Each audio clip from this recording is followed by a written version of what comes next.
Hi friends welcome back सारे जहां से अच्छा ఈ సిరీస్ నెట్ఫ్లిక్స్లో తెలుగులో కూడా ఉంది. తెలుగు డబ్బింగ్ అయితే ఎక్సలెంట్ ఉంది.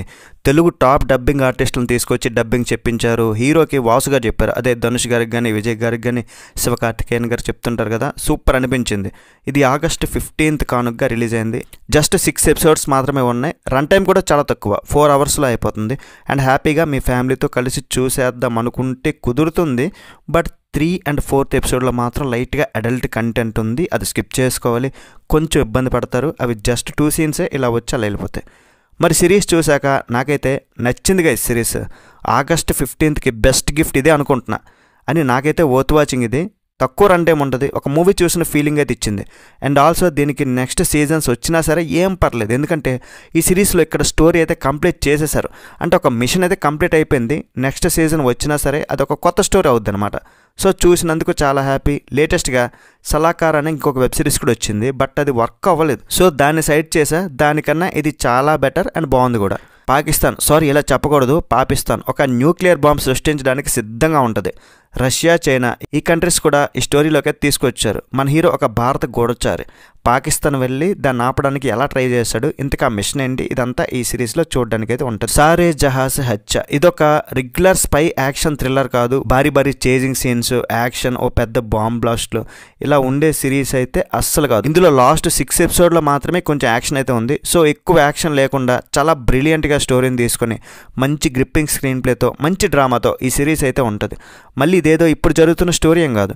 ఇందిరాగాంధీ భుట్టో పాకిస్తాన్ ప్రధానమంత్రి అప్పట్లో ఆ కాలానికైతే మీకు తీసుకెళ్లారు. స్టోరీ ఇస్లామాబాద్లో దౌత్యవేత్తగా పనిచేస్తున్న విష్ణు శంకర్ని ఫాలో అవుతుంది.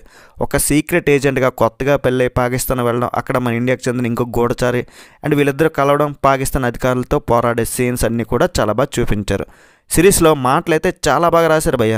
కొన్ని డైలాగ్స్ అయితే చాలా బాగా నచ్చినాయి. 9 వికెట్స్ పడిపోయాయి, నువ్వు లాస్ట్ బ్యాట్స్మెన్వి, నువ్వు ఒక్కడవే అవుట్ అయినట్టు కాదు, ఇండియా మొత్తం అవుట్ అయినట్టే, వాళ్ళ గ్రౌండ్లో నువ్వు ఆడుతున్నావు. ఇలాంటి డైలాగ్స్ అయితే చాలా బాగున్నాయి.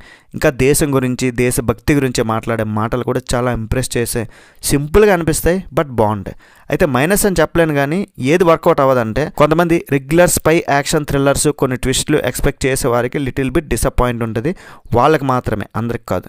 ప్రొడక్షన్ డిజైన్ కానీ, సౌండ్ డిజైనింగ్ కానీ అండ్ విజువల్స్ కానీ ఎక్కడ కూడా డిసప్పాయింట్ చేయవు, టాప్ నాచ్లో ఉంటాయి. స్ట్రాంగ్ పర్ఫార్మెన్సెస్ ఉంటాయి. మెయిన్ క్యారెక్టర్ నుండి సపోర్టింగ్ యాక్టర్ వరకు ప్రతి ఒక్కరు కూడా వాళ్ళ యాక్టింగ్తో సిరీస్ని ఒక లెవెల్కి తీసుకెళ్లారు.